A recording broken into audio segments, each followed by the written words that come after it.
Hello बच्चों, welcome to the channel simplified classes. मेरा नाम है प्रथम और आज हम लोग करने वाले हैं क्लास 11th का मिसलेनियस एक्सरसाइज यानी कि कॉम्प्लेक्स नंबर का मिसलेनियस एक्सरसाइज हम सॉल्व करने वाले हैं। तो चलिए स्टार्ट करते हैं। फर्स्ट क्वेश्चन के साथ में इसने बोल रखा है evaluate iota to the power 18 plus 1 by iota to the power 25 का होल क्यूब। बहुत ही सिंपल सा क्वेश्चन है। तो सबसे पहले आप मेरी पहले की वीडियो देख सकते हैं तो आपको पता चल जाएगा कि आइटा टू द पावर 18 को कैसे इवेल्यूएट करते हैं और 1 by iota to the power 25 को कैसे इवेल्यूएट करते हैं। तो इसको अगर देखा जाए तो इसको हम लोग लिख सकते हैं iota to the power 16 plus 2 16 plus 2 is equals to 18। So iota to the power 16 तो 1 हो जाएगा और आइटा स्क्वायर की वैल्यू ऐसी की ऐसी यहाँ पे रह जाएगी। तो देखते आगे क्या होगा। ये जो होगा 1 by iota to the power 25 है, so 1 by iota to the power 24 plus 1 हो जाएगा। सो जब आइटा टू द पावर 24 होगा डिनोमिनेटर के अंदर तो वो हो जाएगा 1 और आयोटा जैसे का तैसा बचा रह जाएगा यहाँ पे, और क्यूब तो है ही। तो अब आयोटा स्क्वायर की वैल्यू क्या हमें पता है? हाँ जी बिल्कुल पता है। आयोटा स्क्वायर की वैल्यू होती है -1 और 1 बाई आयोटा है यहाँ पे। सो 1 बाई आयोटा है, तो 1 बाई आयोटा का मतलब क्या है? सबसे पहले तो हमें आयोटा देख के समझ आना चाहिए कि आयोटा डिनोमिनेटर के अंदर अलाउड नहीं होता। तो आयोटा ऊपर नीचे मल्टीप्लाई करके आयोटा को डिनोमिनेटर से हटाओ। तो ये हो गया, जब ने ऊपर नीचे मल्टीप्लाई कर दिया तो ऊपर हो गया आयोटा और नीचे बन गया आयोटा स्क्वायर। आयोटा स्क्वायर की वैल्यू होती है -1, सो ये हो गया -1 यहाँ पे और प्लस बाहर है। अब इस तरीके से होगा, यहाँ पे माइनस यहाँ पे भी है, यहाँ पे भी है, तो हमने -1 कॉमन ले लिया और 1 प्लस आयोटा का होल क्यूब बन गया। तो अब ये कोई बड़ा क्वेश्चन नहीं है। अगर आपको ए प्लस बी का होल क्यूब का अगर आपको आइडेंटिटी पता है तो बस आपको वो सीधे चिपका देना है यहाँ पे और बस जैसा है वैसे का वैसे पुटअप करना है और आपको आंसर मिल जाएगा। तो a cube plus b cube plus 3a b square plus 3a square b, तो ये और ब्रैकेट क्लोज। तो अगर आप इसको सॉल्व करेंगे तो ये इस तरीके से बनेगा कि 1 प्लस ये हो जाएगा माइनस आयोटा और ये हो जाएगा -3, जैसे कि आप देख सकते हैं यहाँ पे -3 और यहाँ पे 1 है तो वैसे ही रहेगा और आयोटा, सो 3 आयोटा यहाँ पे और बाहर माइनस है, इसको आपको छोड़ना नहीं है।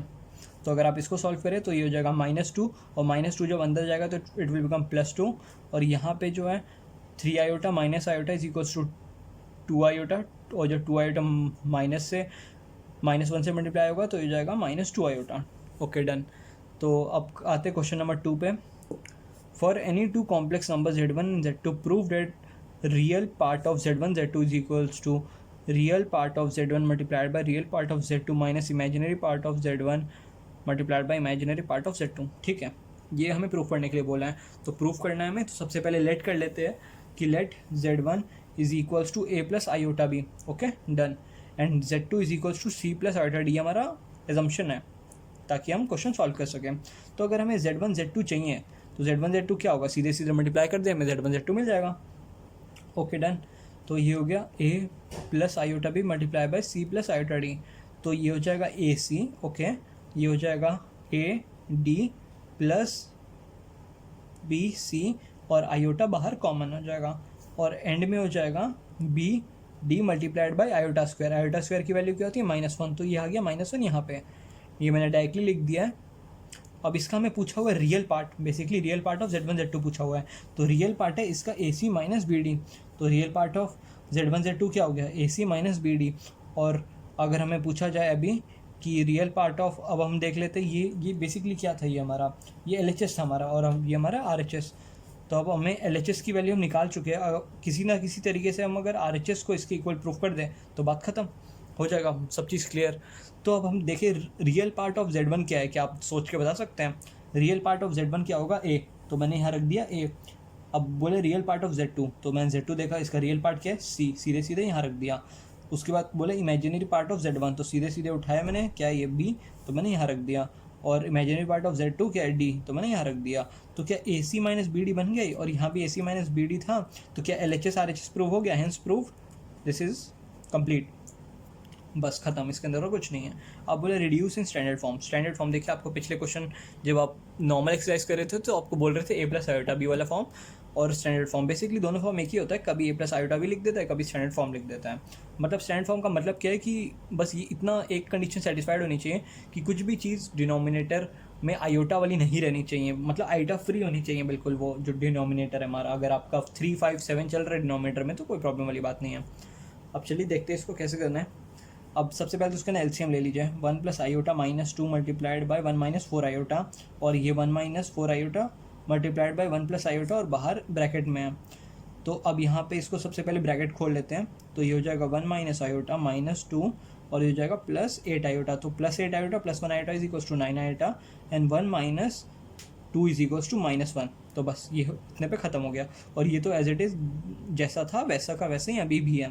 तो अब न्यूमरेटर को हम सबसे पहले ये इस ब्रैकेट को और इस ब्रैकेट को मल्टीप्लाई कर लेते हैं। तो क्या हो गया -3 प्लस 4 आयोटा प्लस 27 आयोटा, और ये हो गया -36 आयोटा स्क्वायर। आयोटा स्क्वायर की क्या वैल्यू होती है -1, सो दिस विल बिकम 36। अब यहाँ पे हो गया आगे जैसे देखेंगे तो अब इसको ये दोनों जो ब्रैकेट है इसको भी हम भी खोल लेते हैं हम लोग। 1 प्लस आयोटा माइनस 4 आयोटा, अब यहाँ पे देखते जाइए -4 iota and minus of iota square. Iota square की वैल्यू क्या होती है -1, और माइनस ऑलरेडी पहले था तो ये बन गया +1 और 4 एज इट इज़। सो अब आगे देखते हैं हम लोग, और 5 प्लस आयोटा जैसा था अभी भी वैसे ही है। अब हम लोग को आगे देखना है। आगे जब हम लोग देखेंगे तो न्यूमरेटर में वो बन जाएगा 33 प्लस 31 आयोटा, और यहाँ पे इस तरीके से होगा 33 प्लस 31 आयोटा, और डिनोमिनेटर में जो ब्रैकेट हम लोग खोलेंगे तो ये 5 इंटू 5 क्या है 25, done. 5 multiplied by iota 5 iota, done. ये हो गया -3 आयोटा प्लस 5 -15 आया आ गया यहाँ पे। उसके बाद हो गया -3 iota multiplied by iota, it will become -3 iota square, और आयोटा स्क्वायर की वैल्यू क्या होती है -1, तो ये कितना हो गया -3 ऑलरेडी था multiplied by -1 is equals to +3।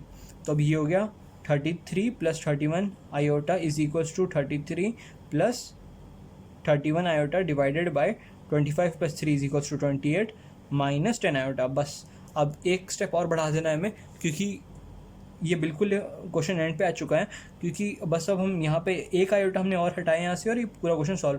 तो उसके कॉन्जुगेट से मल्टीप्लाई किया, 28 माइनस 10 आयोटा का कॉन्जुगेट क्या होगा 28 प्लस 10 आए, और इसको वही न्यूमरेटर डिनोमिनेटर में मल्टीप्लाई किया। तो क्या आएगा अगर आप इसको सॉल्व करेंगे तो जो हमारा फाइनल आंसर आने वाला है वो होगा हमारा 307 प्लस 599 आयोटा बाई 442। बस यही जो होगा हमारा फाइनल आंसर होगा। ये क्वेश्चन डन। अब ये क्वेश्चन 4 था, इसको मैंने एंड में कर दिया है, ये थोड़ा बड़ा था तो इसीलिए हम लोग पहले 5th क्वेश्चन कर लेते हैं, एंड में हम लोग 4th क्वेश्चन भी कर लेंगे। Okay done. तो यहाँ पे देख लेते हैं, convert the following in polar form. ठीक है, पोलर फॉर्म हम लोग पिछले वाले एक्सरसाइज में करके आ चुके हैं, अगर आपको देखना है तो आप देख सकते हैं, किसी को अगर डाउट है उसके अंदर तो अब हम लोग देखते हैं इसको कैसे पोलर फॉर्म में कन्वर्ट करना है। देखो बच्चों, सबसे पहले तो पोलर फॉर्म में कन्वर्ट करना है, सबसे पहले तो a प्लस आयोटा b के फॉर्म में कन्वर्ट करो, उसके बाद सोचेंगे कि क्या पोलर फॉर्म क्या यूलर फॉर्म। तो अब आगे बढ़ते हैं। 1 plus 7 iota divided by 2 minus iota whole square. Okay done. तो सबसे पहले जो डिनोमिनेटर में जो स्क्वायर है उसको खोलेंगे, तो 4 plus iota square minus 4 iota. तो अब देखते हैं आगे, तो आयोटा स्क्वायर मतलब -1, सो 4 - 1 इज इक्वल्स टू 3 और -4 आयोटा, डन, खत्म। अब 3 - 4 आयोटा को जो है यहाँ पे अब इसके कॉन्जुगेट से मल्टीप्लाई करना है। इसका कॉन्जुगेट क्या है 3 + 4 आयोटा, और यहाँ पे क्या है 3 + 4 आयोटा। तो ऊपर नीचे जैसे मल्टीप्लाई होगा वो होगा 3, ये हो गया 3 प्लस 25 आयोटा, क्योंकि ये इस तरीके से हुआ क्योंकि 21 आयोटा प्लस 4 आयोटा। अगर आप इससे मल्टीप्लाई करेंगे तो 4 आयोटा होगा, इससे मल्टीप्लाई करेंगे तो 21 आयोटा होगा। तो इन दोनों को एडिशन के साथ में 25 आयोटा लिखा जा सकता है, और जो एंड में होगा वो होगा 7 × 4 आयोटा स्क्वायर, 7 × 4 = 28 आयोटा स्क्वायर। और क्या होता है यहाँ पे हमें पता है आयोटा स्क्वायर की वैल्यू होती है -1, सो 3 - 28 इज इक्वल्स टू -25, और ये plus 25 iota as it is. और यहाँ पे जो इसका जो वैल्यू निकली है a² - b² के साथ 25 वो एज इट इज़ है यहाँ पे। तो आप देख सकते हैं कि न्यूमरेटर और डिनोमिनेटर में 25 कॉमन ले सकते हैं हम लोग, इसमें कोई प्रॉब्लम वाली बात नहीं है। तो जैसे ही 25 कॉमन लेंगे तो ये बच जाएगा -1 प्लस आयोटा, बस इतना सा, उससे ज़्यादा और कुछ नहीं। अब इन्होंने बोला है कि पोलर फॉर्म में कन्वर्ट करना है, तो आप जानते हैं पोलर फॉर्म में कन्वर्ट करने के लिए सबसे पहला स्टेप तो यही हो गया कि ये स्टैंडर्ड फॉर्म में होना चाहिए। स्टैंडर्ड फॉर्म में है, हाँ जी बिल्कुल है, लेके आ चुके हैं हम लोग। अब हमें क्या करना पड़ेगा, अब हमें इसका मॉडुलस निकालना पड़ेगा, इसका आर्ग्यूमेंट निकालना पड़ेगा। अगर मॉडुलस और आर्ग्यूमेंट निकल गया तो इसका जो पोलर फॉर्म है वो निकल गया। तो बस अब इस पर हम लोग दिमाग लगाते हैं कि इसका मॉडुलस कैसे निकलेगा। मॉडुलस निकालने का मैं आपको फॉर्मूला बता रखा है, √x² + y²। एक्स का यहाँ पे 1, y क्या है 1, तो √1 का स्क्वायर + 1 का स्क्वायर इज टू √2। डन, खत्म। अब देखते हैं आर्ग्यूमेंट। आर्ग्यूमेंट कैसे निकालेंगे? आर्ग्यूमेंट मैंने आपको पहले ही पता नहीं कितने बार बता रखा है कि आर्ग्यूमेंट कैसे निकालना है। तो सबसे पहली बात तो देखेंगे कि अब फाई क्या होगा। सबसे पहले मेथड में स्टेप यही होता है कि फाई निकालना है। तो फाई निकालने के लिए क्या होगा, tan phi is equals to mod of y/x। अगर मॉड ऑफ y/x क्या होगा, -1, पहले मॉड है तो हो जाएगा 1, तो क्या हो जाएगा, phi is equals to 45 degree. पहले हमें आर्ग्यूमेंट चाहिए। आर्ग्यूमेंट के लिए क्या करना होगा, क्योंकि ये सेकेंड क्वाड्रेंट में, तो आर्ग्यूमेंट के लिए करना होगा पाई माइनस फाई। फाई क्या है यहाँ पे, π/4। तो जब हम लोग पाई माइनस π/4 करेंगे तो ये हो जाएगा 3π/4। ये मैंने मल्टीपल स्टेप एक बार में लगा दिया है, क्योंकि ऑलरेडी मैं काफ़ी बार आर्गूमेंट निकालना आपको सिखा चुका हूँ। तो होप सो ये सेम एग्जांपल, क्योंकि उसी इलस्ट्रेशन में भी था, आप इसको जाके देख सकते हैं पिछले एक्सरसाइज के। तो अब हमें देखना है कि इसका पोलर फॉर्म कैसे होगा। तो सबसे पहले हम लोग आर लिखते हैं। आर मतलब इसका जो हम लोग मॉडुलस निकाल रहे हैं वो multiplied by cos theta plus iota sine theta, where theta is the argument of this complex number. अब इस आर्ग्यूमेंट क्या है इस कॉम्प्लेक्स नंबर का, 3π/4। बिल्कुल 3π/4 है इसका। तो क्या आप लिख सकते हैं, हाँ जी बिल्कुल लिख सकते हैं। यहाँ पे थीटा की जगह 3π/4 रिप्लेस करिए, बस काम खत्म। तो जो फाइनल आंसर होगा वो होगा √2 मल्टीप्लाइड बाय ब्रैकेट के अंदर cos 3π/4 प्लस आयोटा साइन 3π/4, और ये हमारा आंसर खत्म। अब देखते हैं क्वेश्चन नंबर 2 पे, मतलब फिफ्थ का सेकंड पार्ट।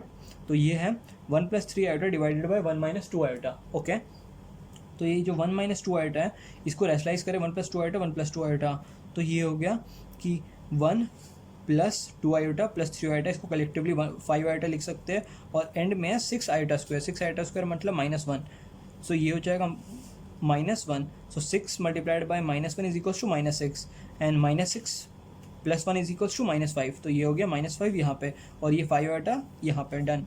और ये a² - b² की जो फॉर्मूला लगा, तो ये आयोटा स्क्वायर क्या हो गया -1, तो ये हो गया 5। डन। अब इसको 5 देख सकते हैं कि कॉमन लिया जा सकता है न्यूमरेटर से और डिनोमिनेटर से। तो जब हम लोग यहाँ से 5 उठाएंगे और डिनोमिनेटर से 5 काटेंगे तो हो जाएगा -1 प्लस आयोटा। ये देखिए कि आपको ये पिछले क्वेश्चन में भी -1 प्लस आयोटा बनता दिख रहा था, हाँ जी बिल्कुल दिख रहा था। तो ये सेम ही है, बस इसका फॉर्म अलग है। जब आप इसको a + आयोटा b के फॉर्म में लाएंगे तो ये दोनों -1 प्लस आयोटा दे देगा। तो क्या इसका मॉडुलस सेम होगा इन दोनों का, हाँ जी बिल्कुल सेम होगा। क्या आर्गुमेंट दोनों का सेम होगा, बिल्कुल सेम होगा, क्योंकि a + आयोटा b का जो दोनों का फॉर्म है वो सेम है। तो क्या इन दोनों का पोलर फॉर्म भी सेम होगा, बिल्कुल पोलर फॉर्म भी सेम होगा, क्योंकि जो पोलर फॉर्म होता है वो सिर्फ 2 चीज़ों पर डिपेंड करता है। पोलर फॉर्म सिर्फ और सिर्फ हमारा आर्ग्यूमेंट और मॉडुलस पर डिपेंड करता है। तो बस क्योंकि आर्ग्यूमेंट और मॉडुलस दोनों सेम थे इसीलिए इसका पोलर फॉर्म भी सेम था, और मॉडुलस और आर्ग्यूमेंट इसीलिए सेम था क्योंकि उनका स्टैंडर्ड फॉर्म यानी कि a + आयोटा b का चीज़ सेम था। तो अब हम लोग देखते हैं क्वेश्चन नंबर 6 की तरफ।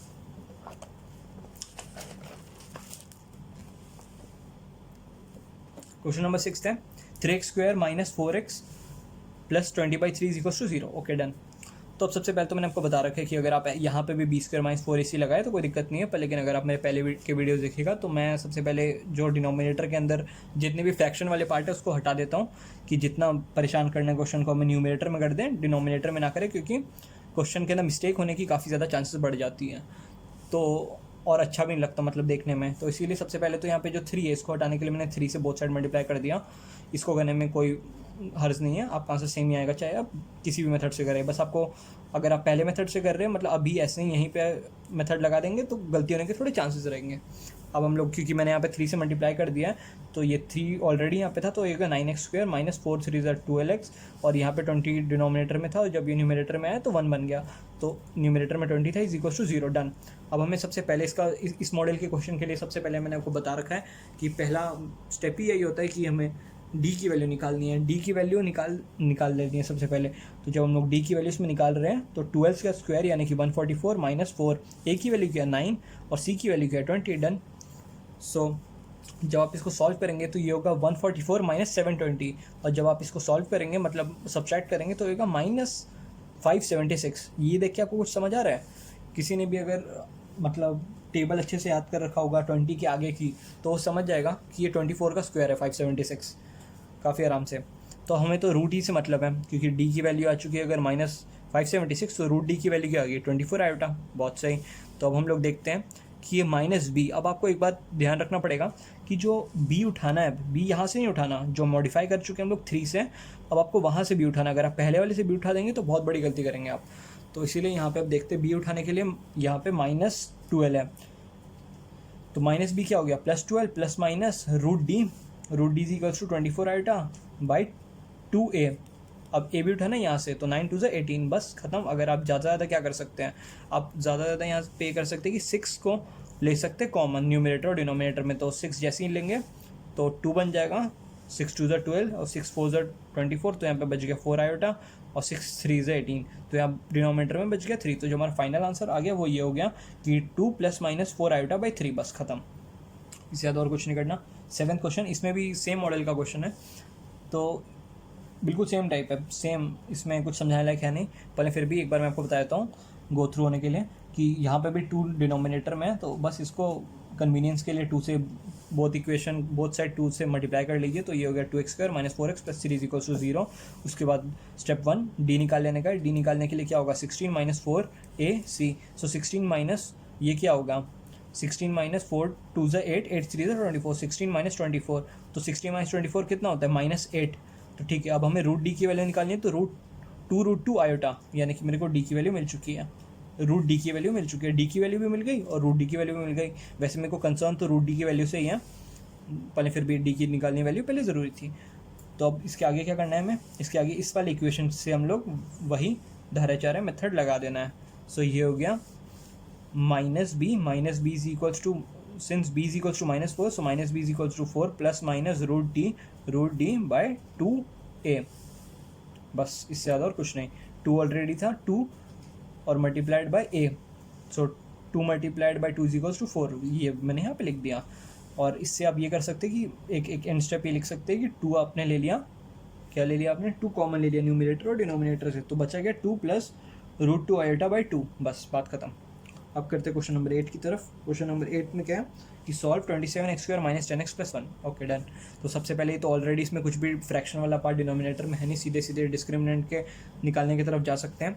तो डिस्क्रिमिनेंट निकालेंगे तो सबसे पहले क्या होगा, 100 - 4, a कितना है 27 और c कितना है 1, तो ये कितना हो गया 100 - 108। जब आप इसको सॉल्व करेंगे तो 108 आएगा, तो 100 - 108 इज इक्वल्स टू -8। तो अब डी की वैल्यू हमें निकालनी है, सॉरी डी की वैल्यू आ चुकी है, तो हमें रूट डी की वैल्यू निकालनी है। तो रूट डी की वैल्यू क्या होगी, √2 multiplied by 2 iota. Okay done.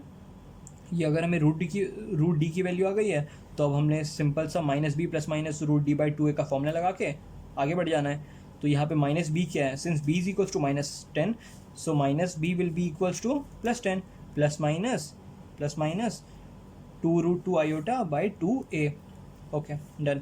तो अब आप 2 यहाँ से कॉमन ले सकते हैं, तो यहाँ पे अगर आप 2 कॉमन लेंगे तो यहाँ से ये हट गया, और 10 जो है ये बन जाएगा 5 ± √2 आयोटा बाई 27, बस बात खत्म।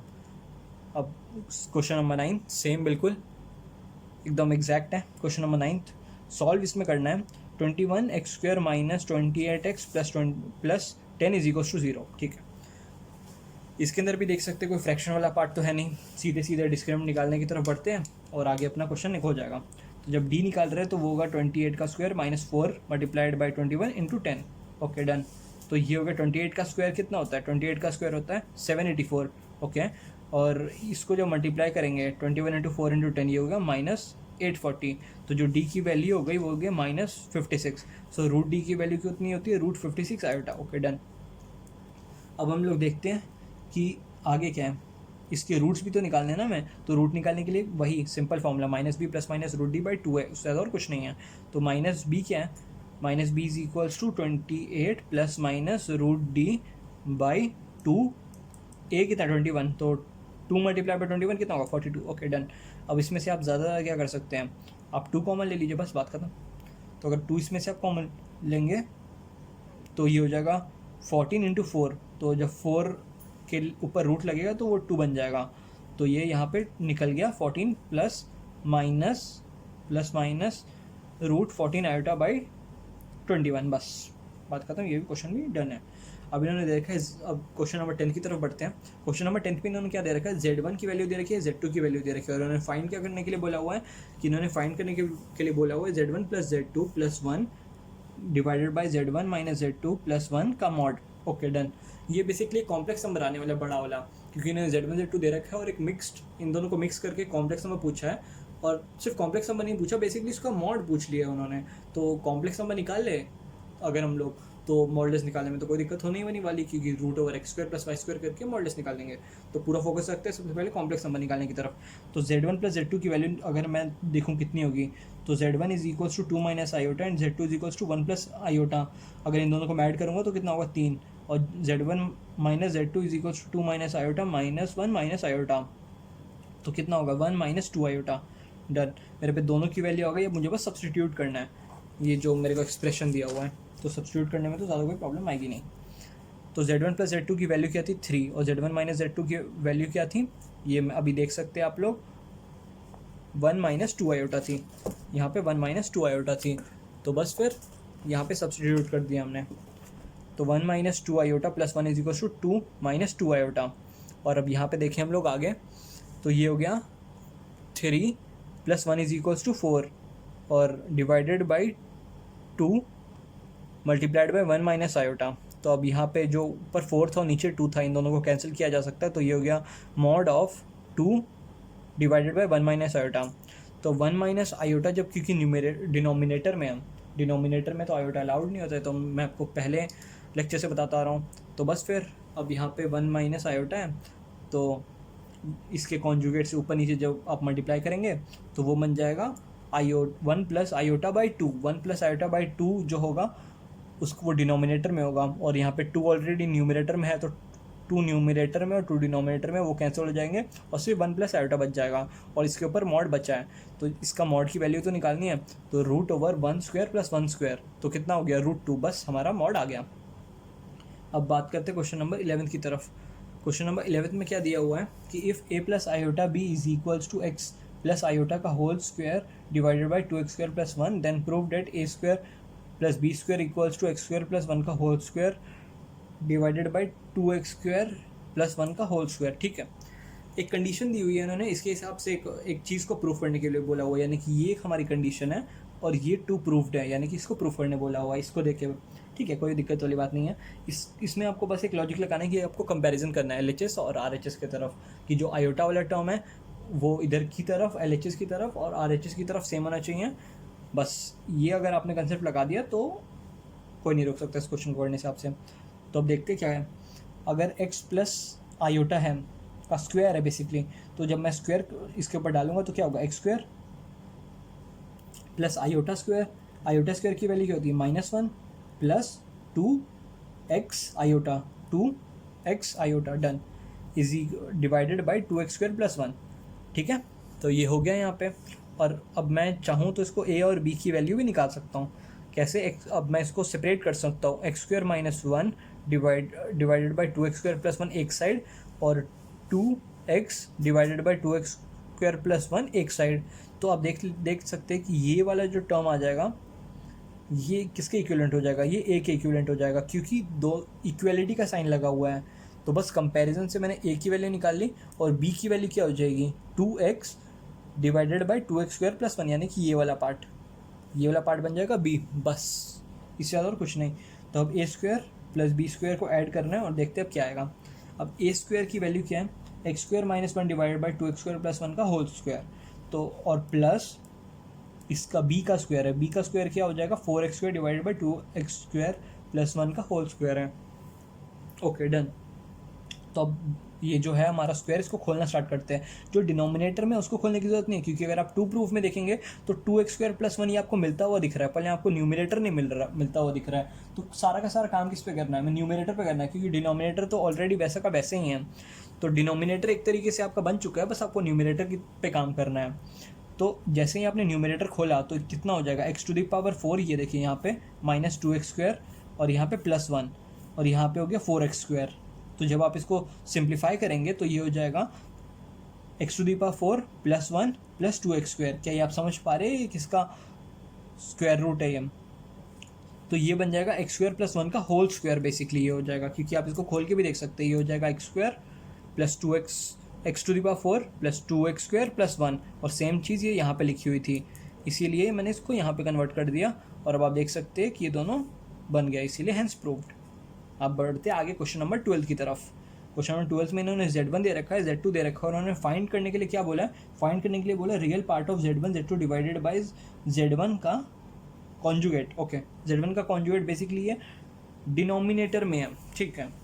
तो अब सबसे पहले तो Z1 Z2 फाइंड करते हैं, उसके बाद आगे की देखी जाएगी क्या है। तो Z1 Z2 जो फाइंड करने की बारी आई तो Z1 की वैल्यू क्या है 2 माइनस आयोटा, Z2 की वैल्यू क्या है -2 प्लस आयोटा। तो ये कितना हो गया, अगर इसमें से मैं माइनस कॉमन ले लूँ तो 2 minus iota multiplied by 2 minus iota हो जाएगा, बिल्कुल हो जाएगा। सो 2 माइनस आयोटा का होल स्क्वायर हो गया और माइनस के साथ में हाँ हो गया यहाँ पे। तो अब 2 माइनस आयोटा का मैं एक्सपेंशन कर सकता हूँ, बिल्कुल कर सकता हूँ। सो -1 मल्टीप्लाइड बाय 2 का स्क्वायर कितना हो गया 4 प्लस आयोटा स्क्वायर -4i। तो ये कितना हो गया, आयोटा स्क्वायर की वैल्यू कितनी होती है -1। सो 4 -1 इज इक्वल्स टू 3 -4i और -1 जो ब्रैकेट के बाहर है वो वैसा का वैसे ही है। सो -3 + 4i, बस बात खत्म, यहाँ पे हो गया डन। और Z1 का कॉन्जुगेट, अब क्योंकि बात अभी तक खत्म नहीं हुई है, Z1 के कॉन्जुगेट से इसको डिवाइड भी करना है। Z1 का कॉन्जुगेट क्या हो गया 2 प्लस आयोटा।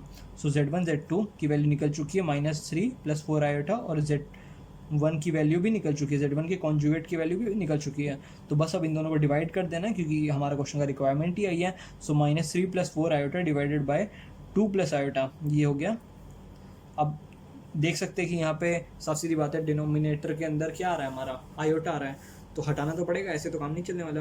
तो इसके कॉन्जुगेट से मल्टीप्लाई कर दिया 2 माइनस आयोटा डिवाइडेड बाय, मतलब ऊपर नीचे मल्टीप्लाई कर दिया न्यूमिनेटर डिनोमिनेटर में।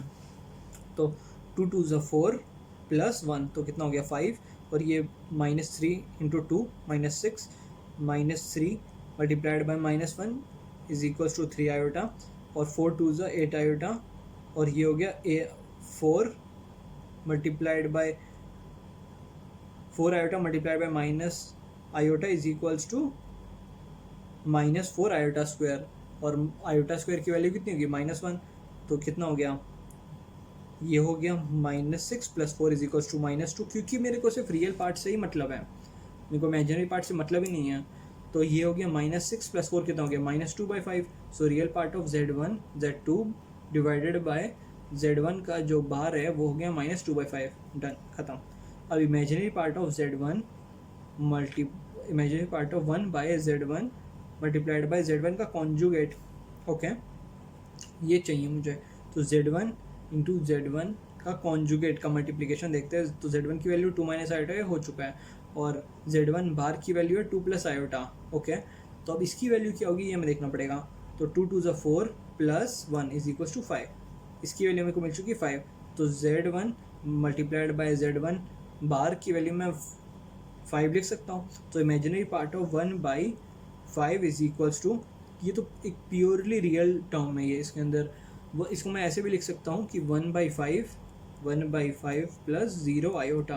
तो इसका इमेजिनरी पार्ट कितना है 0, सेम चीज़ मैंने यहाँ पे लिख दी 0, हो गया, बात खत्म। अब आते हैं क्वेश्चन नंबर 13 की तरफ हम। क्वेश्चन नंबर 13 में ये है कि find the modulus and argument of complex number 1 + 2 iota divided by 1 - 3 iota, okay, हो जाएगा। इसमें भी कोई बहुत बड़ी बात नहीं, मॉडुलस आर्ग्यूमेंट हम कितनी बार सॉल्व कर चुके हैं, इस बार भी निकाल लेंगे। तो 1 + 2 आयोटा डिवाइडेड बाय 1 - 3 आयोटा हैं यहाँ पे। तो इसको करने के लिए भी कोई ज़्यादा हार्ड नॉलेज नहीं चाहिए, बस इतना सा आपको ध्यान रखना पड़ेगा कि डिनोमिनेटर के अंदर आयोटा ना रहे। सो 1 + 3 आयोटा इसके कॉन्जुगेट से मल्टीप्लाई कर दें न्यूमिनेटर डिनोमिनेटर में, तो ये हो गया 1 + 3 iota + 2 iota + 6 iota square. Iota square मतलब -1, सो -6 हो जाएगा +1, तो ये हो गया -5 + 5 iota divided by 1 + 9 is equals to 10। तो 10 डिनोमिनेटर में आ गया। तो 5 मैंने जैसे ही इसको कॉमन लिया यहाँ से, सो -1 + आयोटा बाई 2, डन। तो अब इसका मैं मॉड निकाल सकता हूँ, हाँ जी बिल्कुल निकाल सकता हूँ। तो उसमें x क्या है -1/2 और y क्या है 1/2। सो मॉड ऑफ z क्या होगा 1/4 + 1/4, mod z is equals to 2/4 basically हो जाएगा, और यानी कि 1/2। सो इसके ऊपर रूट लगा हुआ है तो 1/√2 हो गया इसका मॉड, ओके डन। अब हमें निकालना है आर्ग्यूमेंट। आर्ग्यूमेंट कैसे निकालेंगे, tan phi is equals to ये जो हमारा है 1/2 डिवाइडेड बाय -1/2, तो ये कितना हो गया -1, और -1 का जब मॉड लगेगा तो ये 1 हो जाएगा। तो ये कब देता है, 5 = π/4 पे।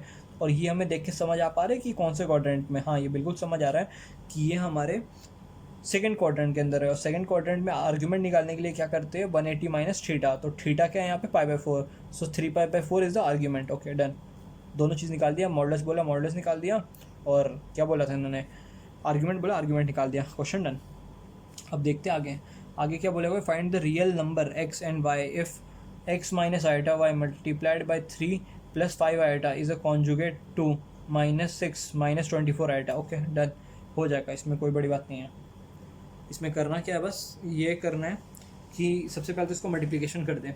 मल्टीप्लिकेशन करने के बाद क्या होगा, 3x plus 5x iota minus 3y iota, उसके बाद क्या है 5y और ये आयोटा स्क्वायर था, तो आयोटा स्क्वायर मल्टीप्लाइड बाय -1 कितना होगा 1, तो यहाँ पे हो गया 1, बेसिकली लिखा नहीं है 1 है ये। तो अब हो गया आगे, तो अब जो आयोटा वाले टर्म है उनको एक तरफ और जो नॉन आयोटा वाले टर्म है उनको एक तरफ, तो ये हो गया 3x प्लस 5y यहाँ हो गया, और 3x minus 5x minus 3y एक तरफ, यानी कि ये वाला और ये वाला एक साथ चला गया जो विदाउट आयोटा वाला टर्म है, और ये वाला टर्म और ये वाला टर्म इधर चला गया, यानी कि 5x minus 3y iota done. अब ये इसका हमें कॉन्जुगेट करना पड़ेगा, इसका conjugate is equals to this thing, तो इसका कॉन्जुगेट क्या हो गया -6 + 24 आयोटा, बिल्कुल। तो अब इन दोनों को इक्वेट करना है, तो क्या मैं लिख सकता हूँ 3x + 5y is equals to -6, पहले इक्वेशन डन, और सेकेंड इक्वेशन क्या है 5x minus 3y is equals to 24, दूसरा इक्वेशन। अब मेरे पे दो इक्वेशन, दो वेरिएबल, क्या मैं सॉल्व नहीं कर सकता, बिल्कुल कर सकता हूँ। इसको सॉल्व करने पे मेरे को मिलेगा x = 3 and y = -3, question done. अब करते हैं क्वेश्चन नंबर 15 की तरफ। इसमें बस, इसमें तो कुछ भी नहीं पूछा, सिर्फ मॉडल्स पूछा, आर्ग्यूमेंट की तरफ भी नहीं गया है, तो और इजी क्वेश्चन होने वाला है। सो 1 + आयोटा, और जब एलसीएम लूँगा तो 1 + आयोटा का होल स्क्वायर माइनस 1 - आयोटा का whole square divided by 1 - iota 1 + iota ये। तो अब इसका मैं एक्सपेंशन करता हूँ, तो ये हो गया 1 + 2 iota plus iota square minus 1 - 2 iota plus iota square. Okay, ये हो गया। अब 1 + आयोटा स्क्वायर कितना होता है, since iota square is equals to -1 and -1 + 1 is equals to 0, so 2i यहाँ पे हो गया, सिर्फ और सिर्फ 2i बच जाएगा, ये और ये कैंसिल हो जाएगा, सेम यहाँ पे होगा ये और ये कैंसिल हो जाएगा, और 2i यहाँ पे ऑलरेडी माइनस में एक और बार माइनस लगेगा, तो कितना हो जाएगा +2i, so +2i + 2i is equals to 4i, और 4i और 2 ऑलरेडी डिनोमिनेटर में है, तो 2i हो गया, और इसका मॉडुलस क्या होगा 2। ओके डन, बस ये क्वेश्चन खत्म। अब इन्होंने क्या बोल रखा है 16 क्वेश्चन, ये थोड़ा सा अच्छा क्वेश्चन है, ज़्यादा भी अच्छा नहीं, ओके एवरेज क्वेश्चन नहीं है, इतना भी ईजी नहीं है। क्वेश्चन नंबर 16 की तरफ ये है कि इफ़ x + आयोटा y का cube is equals to u + iota v, then show that u/x + v/y is equals to 4x² - y²। Okay done, ये 4 है। तो अब देखते हैं इसको कैसे करना है। तो सबसे पहले तो ये जो क्यूब लगा रखा है इसके ऊपर, तो एक्सपेंशन एक बार कर ही देते हैं। तो a + b का होल क्यूब की आइडेंटिटी है कि a³ + b³ + 3ab² + 3a²b। Okay done. तो अब ये होगा कि x³ एज इट इज़, और यहाँ पे y³ आ गया, और आयोटा क्यूब कितना होता है माइनस आयोटा, तो ये यहाँ पे आ गया, और वैसे ही 3x आयोटा स्क्वायर बोलते हो -1, और यहाँ पे क्या हो गया 3x² y आयोटा, बस इतना सा है। अब क्या करना है हमें, अब हमें कंपैरिजन करना है बस, अब कंपैरिजन करके काम हो जाएगा। देखते आगे क्या करना है, सिंपल कंपैरिजन है। अब देखिए, जो आयोटा वाले टर्म थे उसको एक साथ ले गया, और जो विदाउट आयोटा वाले टर्म थे उसको एक साथ ले गया, so x³ - 3xy² + 3x² y - y³ iota is equals to u + iota y। Okay done, ये जो हो गया ना, बस अब आपको ये पता चल जाएगा कि ये जो u है वो इसके इक्वल है, और ये वाला इसके इक्वल है, इसको आपको बोलने में कोई प्रॉब्लम नहीं होनी चाहिए। So u is equals to x, मैं इसमें से कॉमन ले सकता हूँ, x² - 3y², एंड अब ये जो मैंने v निकाल लिया है, बस इसमें से मुझे ये निकाल लेना है, v is equals to y times 3x² - y²। Okay, so u/x, ये जो u है इसको मैं इधर लेके चला गया, और ये जो v/y है इसको मैं इधर लेके चला गया, तो ये मेरा पहला इक्वेशन बन गया और ये मेरा दूसरा इक्वेशन बन गया। इन दोनों को ऐड करूँगा, काम खत्म हो जाएगा, क्योंकि u by x plus u by x की एडिशन को इन्होंने प्रूव करने के लिए बोला हुआ है। सो u बाई एक्स की वैल्यू कितनी आ गई, x square minus 3y square, और v बाई वाई की वैल्यू कितनी आ गई, 3x square minus y square. तो बस काम हो गया इसके अंदर हमारा। अगर मैं इन दोनों को ऐड करूँगा तो कितना हो गया, 3x square plus x square is equals to 4x square. 4 को मैंने कॉमन इसीलिए ले लिया क्योंकि 3y square minus y square is equals to minus 4y square. तो क्योंकि यहाँ पे 4 दो बार आ रहा है तो 4 कॉमन लेके x square minus y square, और एक्जैक्टली यही चीज़ हमें बोली थी प्रूफ करने के लिए। हो गया हमारा ये क्वेश्चन भी। अब हम लोग बढ़ते हैं क्वेश्चन नंबर 17 की तरफ। क्वेश्चन नंबर 17 में क्या बोला हुआ है, if alpha and beta are two complex number with mod beta is equals to 1, then find mod of beta minus alpha divided by 1 minus alpha bar multiplied by beta. ये सबसे अच्छा question है इस एक्सरसाइज का, मतलब most difficult question अगर आप पूछे में से इस एक्सरसाइज का कौन सा है, तो मैं इसी को बोलूँगा। ये पिछले काफ़ी प्रीवियस ईयर के आईटी में भी ये क्वेश्चन आया था। तो देखते हैं इसको कैसे करना है। इस क्वेश्चन को करने के लिए आपको लॉजिक पता होना चाहिए कि कोई भी अगर कॉम्प्लेक्स नंबर है, सपोज ओमेगा, कोई भी कॉम्प्लेक्स ऑफ यूनिटी नहीं है, क्यूब रूट ऑफ यूनिटी की बात नहीं कर रहा मैं, किसी भी इन जनरल की बात कर रहा हूँ। कोई भी अगर ओमेगा अगर हमारे पास कॉम्प्लेक्स नंबर है तो ये एक आइडेंटिटी होती है कि mod of omega square is equals to omega multiplied by omega bar. Okay, ये एक आइडेंटिटी है, बहुत इंपॉर्टेंट आइडेंटिटी है अगर आप जे मेंस के पॉइंट ऑफ व्यू से बात किया जाए। तो इसी को मैंने मान लिया कि ये एक ओमेगा है। सो ओमेगा का स्क्वायर अगर मैं इसके ऊपर सब्सटीट्यूट करूँ ये फॉर्मूला, तो b minus beta minus alpha divided by 1 minus alpha bar beta का whole square is equals to same thing beta minus alpha divided by 1 minus alpha bar beta multiplied by beta, इसका जो conjugate है वो। अब हमें conjugate की property पता है कि ये डिस्ट्रीब्यूट हो जाता है न्यूमरेटर और डिनोमिनेटर में। सेम चीज़ वो यहाँ पे हुई कि ये डिस्ट्रीब्यूट हो गई यहाँ पे। तो अब हम लोग जब आगे देखेंगे तो वो इस तरीके से होगा कि ये जो हमारा LHS था वो तो वैसे का वैसे ही रहा, बस यहाँ पे RHS के अंदर ये डिस्ट्रीब्यूट हो गया। और डिस्ट्रीब्यूट कुछ इस तरीके से हुआ कि ये beta bar minus alpha bar upon 1 minus alpha beta bar ये हो गया, और मल्टीप्लाइड बाय ये जो सेम चीज़ है, ये जो यहाँ पे लिखी थी वो एग्जैक्टली यहाँ पे लिखी हुई है, इसमें कोई अंतर नहीं आया है। अब देखते हैं हम लोग इसको आगे क्या कर सकते हैं। अब हम इसमें हमें इससे ही सोचना पड़ेगा कि अब हम लोग मल्टीप्लाई कर दें इन दोनों को। So beta beta bar minus beta बार अल्फ़ा माइनस अल्फ़ा बीटा बार, और ये हो गया प्लस अल्फ़ा बार। और यहाँ पे जब हम लोग डिनोमिनेटर में देखें तो डिनोमिनेटर में भी हमें इसका ब्रैकेट खोलना पड़ेगा। So 1 into 1 minus 1 multiplied by minus alpha bar multiplied by beta is equals to यहाँ पे अल्फ़ा बीटा बार, और जब आप इसको इससे मल्टीप्लाई करेंगे तो ये हो जाएगा अल्फ़ा बार बीटा। उसके बाद जब ये जो एंड वाला टर्म है इसको मल्टीप्लाई करेंगे तो ये होगा अल्फ़ा बार, और क्योंकि ये माइनस माइनस ऑलरेडी था तो ये प्लस बन गया मल्टीप्लाइड बाय बीटा बार। अब हम लोग को एक बहुत इंटेलिजेंट मूव ये लगाना पड़ेगा कि बीटा बार की वैल्यू 1 होगी। क्यों 1 होगी? क्योंकि हमें एक फॉर्मूला पता है कि beta bar is equals to mod of beta का होल स्क्वायर। तो यहाँ पे मॉड ऑफ बीटा में पता है, हाँ जी बिल्कुल पता है, मॉड ऑफ बीटा की वैल्यू है 1। सो बीटा बार की वैल्यू कितनी हो गई 1। तो क्या मैं इसको 1 लिख सकता हूँ? हाँ जी बिल्कुल 1 लिख सकता हूँ। क्या मैं इसको 1 लिख सकता हूँ? बिल्कुल 1 लिख सकता हूँ। तो यहाँ पे एग्जैक्टली जो यहाँ पे था, यहाँ पे मैंने 1 लिख दिया। प्लस अल्फ़ा बार को मैं क्या लिख सकता हूँ? ये मॉड ऑफ अल्फ़ा का होल स्क्वायर। तो ये हो गया ये। उसके बाद क्या है, इन दोनों को टर्म को मैंने एज इट इज़ किया है, कुछ छेड़छाड़ इन दोनों टर्म के साथ नहीं किया है। ये 1 वैसा का वैसा उतरा है। उसके बाद जो चेंजेस आए हैं वो इस तरीके से आए हैं कि अल्फ़ा बार और ये जो बीटा बार है ये 1 है। तो बस यहाँ पे 1 आ गया। इसके बाद देखते हैं इसमें क्या चेंजेस क्या हुई है। इसके अंदर कोई चेंजेस नहीं है, बस कंप्लीटली अगर आप इसको थोड़े ध्यान से नोटिस करें तो क्या यहाँ पे 1 है, न्यूमरेटर के अंदर 1 है। यहाँ पे अल्फ़ा का जो मॉड है उसका स्क्वायर है, हाँ है। और यहाँ पे alpha beta bar minus beta alpha बार, ये सब चीज़ जो है न्यूमरेटर डिनोमिनेटर कंप्लीटली सेम हो चुकी है। तो क्या मैं इन दोनों को कट कर सकता हूँ? बिल्कुल। और जो आंसर आएगा वो आएगा 1। Final answer. ये मोस्ट डिफिकल्ट क्वेश्चन था इस चैप्टर का, क्योंकि ये आईटी में भी 1-2 बार आ चुका है। तो इस क्वेश्चन ये बिल्कुल ही इंपॉर्टेंट क्वेश्चन है, मतलब ये तो पक्का, इसको तो छोड़ के जाना ही नहीं है कभी भी। अब कहते हैं क्वेश्चन नंबर 18। क्वेश्चन नंबर 18 में पूछ रहे हैं find the number of non zero integral solution of equation 1 minus iota का mod to the power x is equals to 2 to the power x। बहुत ही सिंपल सा क्वेश्चन है, देखने में काफ़ी डरावना लगता है सिर्फ, और कुछ भी नहीं है इसके अंदर। तो स्टेप बाय स्टेप करेंगे तो बिल्कुल हो जाएगा। 1 माइनस आयोटा का सबसे पहले तो मॉड निकाल लेना है। 1 माइनस आयोटा का मॉड निकालना कैसे है कि 1 माइनस आयोटा का मॉड कैसे निकालना है कि रूट ओवर 1 का स्क्वायर प्लस 1 का स्क्वायर का जब मैं रूट करूँगा तो वो हो जाएगा √2। तो बस √2 की वैल्यू आ गई मेरे पास। अगर मेरे पे इसकी वैल्यू आ गई √2, तो √2 to the power x is equals to 2 to the power x। बहुत सही।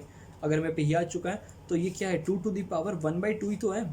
तो x to the power 1/2 basically अगर मैं इन शॉर्ट आपको बताऊं तो ये हो जाएगा 2 to the power x/2 is equals to 2 to the power x। तो अब क्या मैं जो इसके एक्सपोनेंट है यानी कि जो इसका पावर है, क्या मैं इन दोनों को कंपेयर कर सकता हूँ, मतलब इक्वेट कर सकता हूँ? बिल्कुल कर सकता हूँ, क्योंकि अगर 2 टू द पावर a और अगर 2 टू द पावर b है तो ये एक तरीके से सिग्निफाई कर रहा है या फिर ये इम्प्लाई कर रहा है कि a is equals to b। Same funda मैं यहाँ पे लगा रहा हूँ कि x/2 is equals to x हो जाएगा। तो अगर x/2 is equals to x है तो ये बच्चों ने एक काम मत करना कि सीधे x को x से काट दिया। ये 8th-9th में करते थे, हमने मॉडुलस ये सब पढ़ चुके हैं। तो इसको सबसे पहले तो इक्वल टू के इधर लेके जाना होता है। तो x को अब यहाँ पे कॉमन लेंगे हम लोग, या फिर सीधे x/2 is equals to 0। So x is equals to 0 की हमें वैल्यू मिल जाएगी। अगर हम लोग x को डायरेक्टली यहाँ कट कर देते हैं हम लोग, तो ये क्या होता है, 1 इज इक्वल्स टू 1/2। कभी पॉसिबल है? कभी पॉसिबल ही नहीं है। x की एक भी वैल्यू नहीं मिलती। ये इसीलिए हुआ क्योंकि जब हम लोग x को डायरेक्टली कट कर देते हैं तो ये एक कंसेप्ट होता है, इसको कहते हैं रूट लॉस। तो यहाँ पे रूट लॉस हो जाता है, हमें x की वैल्यू अभी 0 मिल रही है, पहले उस टाइम नहीं मिलती। तो इसीलिए हमें कभी भी इस तरीके से नहीं काटना है, क्योंकि जो हमारे जेईई मेंस में क्वेश्चन आते हैं वो स्पेसिफिकली इसी तरीके से होते हैं कि बच्चे इस वैल्यू को काटे और आगे बढ़े और सॉल्यूशन को निकालते हुए गलती कर दे, नंबर ऑफ सॉल्यूशन के टाइम पे गलती कर दे। क्योंकि रूट लॉस हो गया तो ऑब्वियसली आप कम गिनती के रूट ही बताएंगे ना। तो अब आते हैं हम लोग क्वेश्चन नंबर 19 की तरफ। 19 ये है कि if a plus iota b multiplied by c plus iota d multiplied by e plus iota f multiplied by g plus iota h is equals to capital A plus iota capital B। बाप रे, बहुत बड़ा question है। सिर्फ ये if है यहाँ पे, और उसके बाद बोल रखा है show that.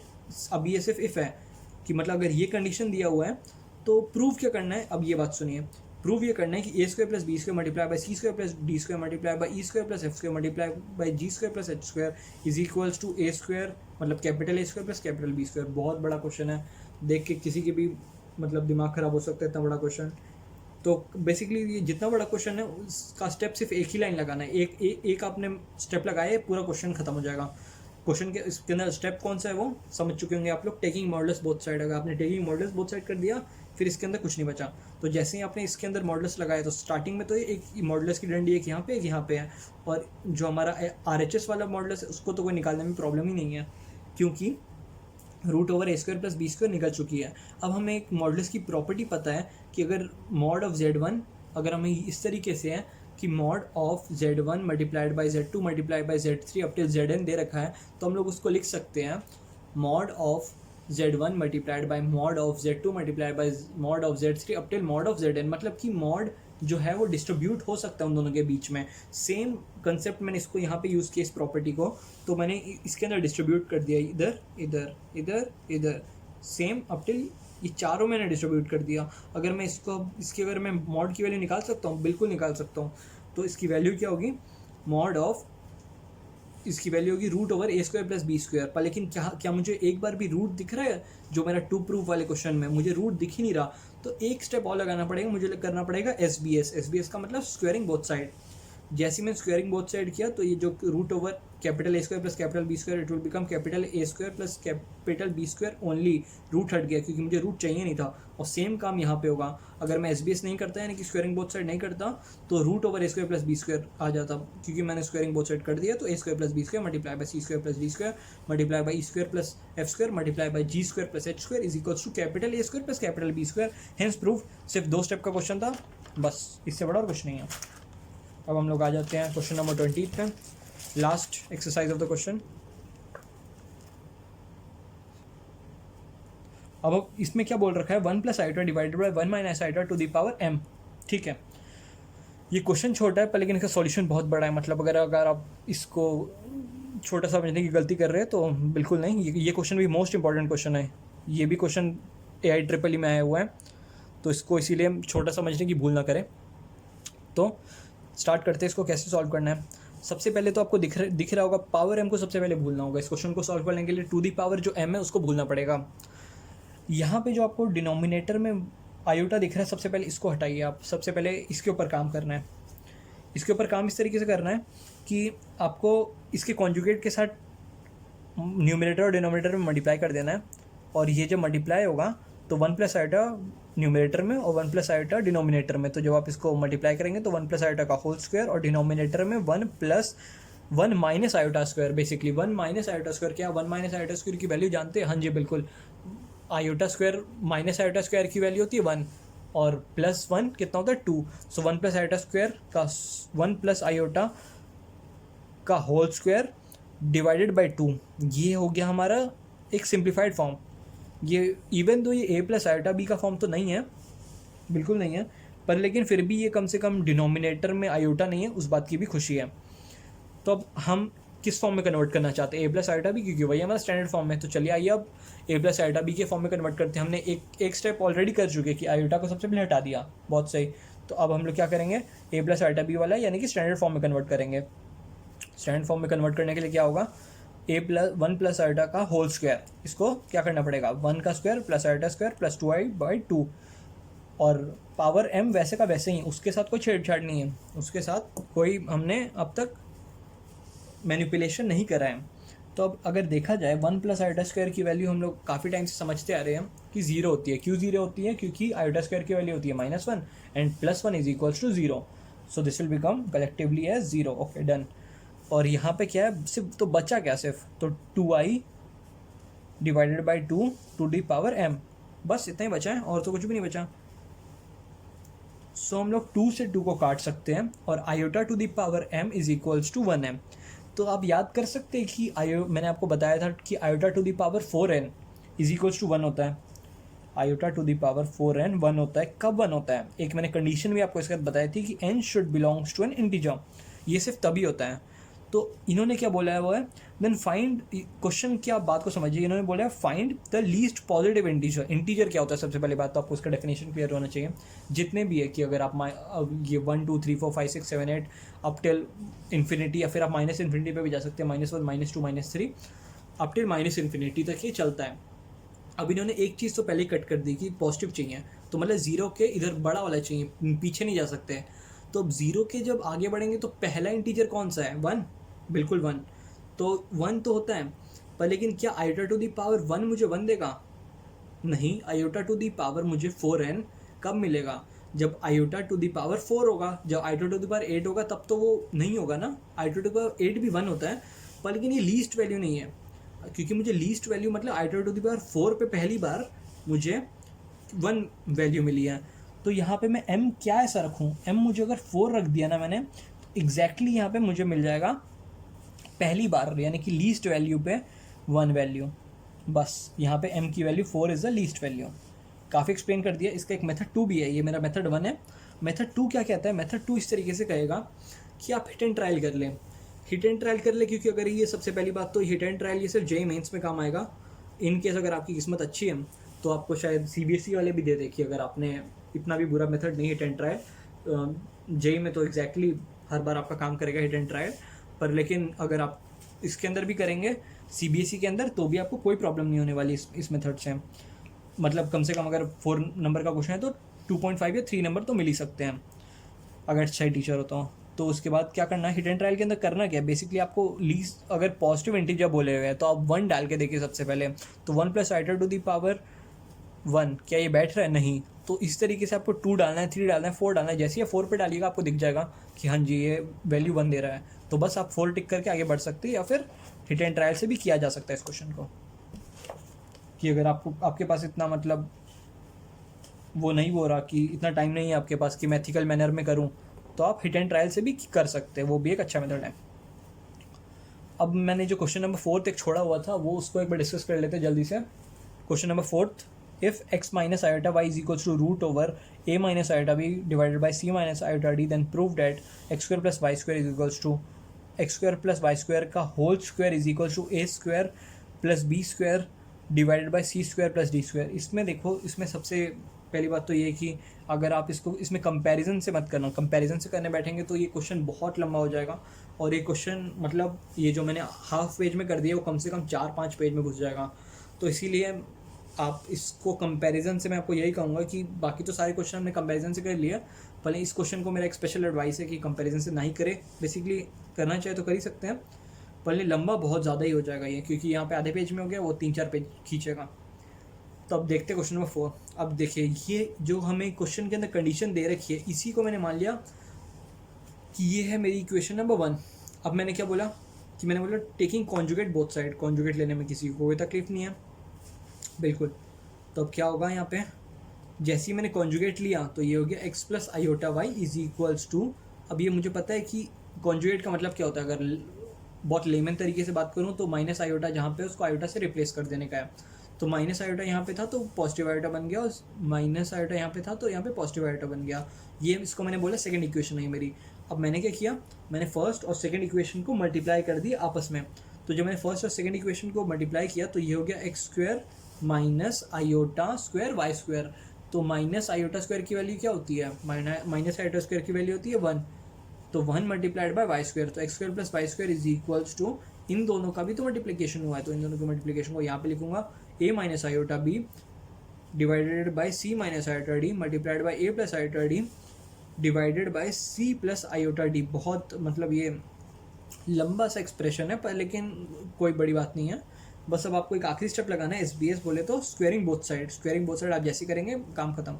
X square plus y square का होल स्क्वायर, डन। इसका जैसे आपने स्क्वायर किया ये हो गया, और रूट उड़ गया यहाँ पे। तो क्या अब आप निकाल सकते हैं कि ये जो वैल्यू बची हुई है ये क्या है। तो ये वैल्यू मैं आपको बताता हूँ, ये इस तरीके से है कि ए स्क्वायर, ओके, ये ए माइनस मतलब x minus y multiplied by x plus y की वैल्यू हमें पता होती है x square minus y square. Same काम यहाँ पे किया है कि a square minus iota square b square. तो माइनस आयोटा स्क्वायर की वैल्यू क्या होती है, +1, बिल्कुल। तो +1 बी स्क्वायर, और वही सी माइनस एक्स, वही यहाँ पे x minus y multiplied by x plus y का जो x square minus y square की जो आइडेंटिटी होती है वही यहाँ पे लगाई, ये बन गया c square plus d square, hence proved. हमारा काम खत्म हो गया। बस ये आखिरी क्वेश्चन था, 4th क्वेश्चन जो मैंने स्टार्टिंग में छोड़ा हुआ था वो भी कंप्लीट कर दिया। तो थैंक यू बच्चों, थैंक यू बच्चों। तो चैप्टर ख़त्म हो गया हमारा ये। अब नेक्स्ट चैप्टर में मोस्ट प्रोबेबली मैं या तो स्ट्रेट लाइन या फिर बाइनोमियल कराने की सोच रहा हूँ। तो स्टे ट्यून्ड, और अगर आपको हमारा वीडियो पसंद आता है तो लाइक करें, शेयर करें, सब्सक्राइब करें, और थैंक यू बच्चों।